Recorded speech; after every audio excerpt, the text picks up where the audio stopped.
You're listening to the Monday Night Community Show with Daniel on BRFM. And now it's time to start reviewing that interview I did with Ian Goodwin from the Sheppey Coastguard. Of course, I catch up with Ian once every couple of months with lots of useful safety advice and information. These are some of the highlights from the most recent interview I did with him. And I asked him, what safety advice do you have for our listeners this time? In essence, tonight, and I won't finish all this off, Daniel, until after the news. Oh, no. But, you know, I mean, I know it's not been a brilliant summer, but we do get people down on the beach, and people ought to stay safe and have fun on the coast, but don't get carried away. And the message is quite clear. If you follow these simple guidelines, you'll have a safe day out at the coast. Check the weather and tides. Now, you can get this information from the web. Coastal tourist information centres, your holiday accommodation, or at local shops, such as the fishing shop will do that. Some beaches give information on weather and tides at their entrance. Take note of the times for high and low tides, so that if you explore the shoreline, you can get back before the tide comes in. We do get regularly incidents with people cut off by the tide. So pay particular attention to the tides if you go onto sandbanks or into sea caves, as it's easy to get trapped by the advancing tide here.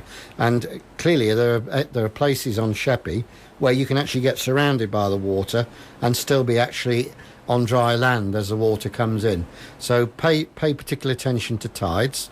There are a lot of beaches, and one or two in Sheppey which have lifeguarded beaches. If you can, go to a lifeguard beach at all times, really, and follow the safety flags and advice of the lifeguards. A yellow and red flag shows the area of the beach that is patrolled. A plain red flag means that it's too dangerous to go in the water. A black and white checkered flag marks the area kept aside for surfers. If you see an orange windsock, it means there are dangerous wind conditions and you should not use inflatable toys or boats at sea. Now, coming onto a couple of other things. Swimming, tides and currents. Swim or bodyboard on a lifeguarded beach if you can, and stay safe within your depth. Swim parallel to the shore. If you do get caught in a strong current or tide, try and stay as calm as you can and raise your hand and shout for help. Remain on your vessel or your surfboard or your bodyboard or your inflatable if you have one. If you can't get help, then try and swim parallel to the beach until you're out of trouble, then swim to the shore. And if you can stand up, wade instead of swimming. Now, I'll come on to some other specific things after the short break. We're going to continue with some more safety advice from Ian. Yeah, just coming on to inflatable boats and toys, dear to my colleague's heart, as we've had a couple of incidents on that. Right. We would rather you didn't use inflatable dinghies, toys and lilos, because the slightest breeze can blow you out to sea in seconds. And we had an incident a couple of weeks ago where 2 lives were saved. Quite simple. 2 lives were saved by the RNLI. Had the RNLI not existed, these two people would have... One was a 26-year-old male, and the other was a 5-year-old child in an inflatable, and they would have died. It's as simple as that, had it not been for the RNLI lifeboat.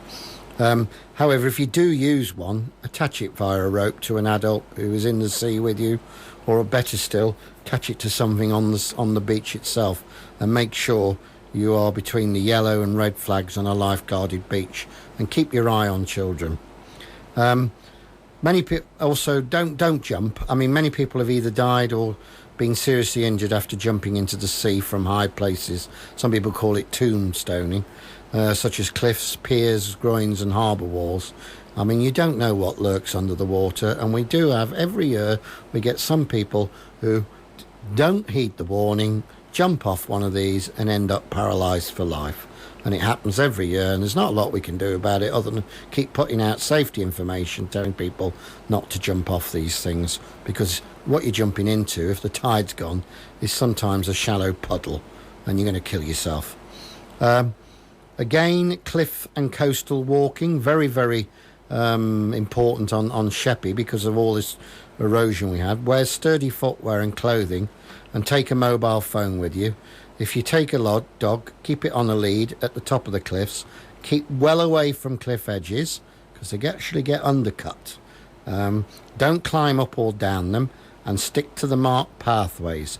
Don't attempt to rescue people or pets from the cliffs. All you got to do is call 999 and ask for the Coast Guard. And we've got a fully trained unit who can come out and do all that. And keep in touch. If you are going to the beach with family or friends, arrange a meeting place in case you become separated. If you do become separated, either immediately tell the lifeguard if there is one, or if not, call 999 and ask for the Coast Guard. If you take young children with you, keep them in sight at all time. See whether the beach you are visiting has a wristband scheme which unites lost children with their parents or guardians. Tell some at home where you are going and when you to expect to come back home.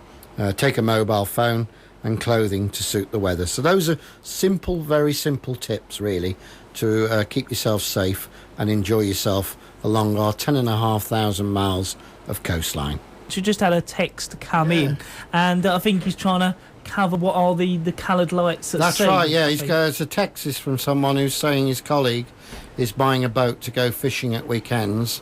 And he said when he looks out over the estuary at night, he sees red and amber green lights. Are these traffic lights at sea? Question mark. No, they're not. They're actually what we would call lateral buoys. They're actually markers for the channel, the red and the green lights. They just flash continuously. They're not to be confused with cardinal buoys, which I won't go into, but they flash in certain sequences to denote a particular danger area where you should avoid. But the red and green flashing lights are simply lateral markers for the channel.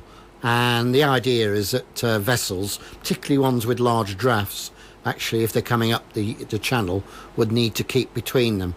So if you looked out of Minster or Sheerness at night, right, and you saw these red and green flashing lights, if you were coming down that channel, that's where you would keep to get into the Sheerness docks. So basically, they're just a particular channel lighting.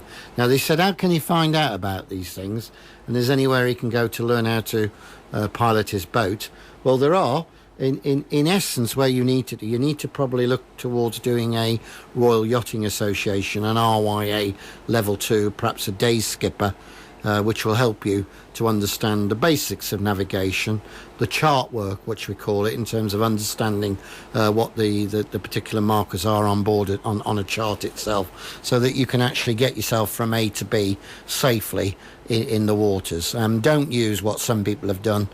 Use road maps or TomToms, which we've had. I know you love that one, don't you, Daniel? Which we've had in the past, people using TomToms, which are clearly designed for the road and not for sea. So something like an RYA level 2 day skipper course will assist in that process.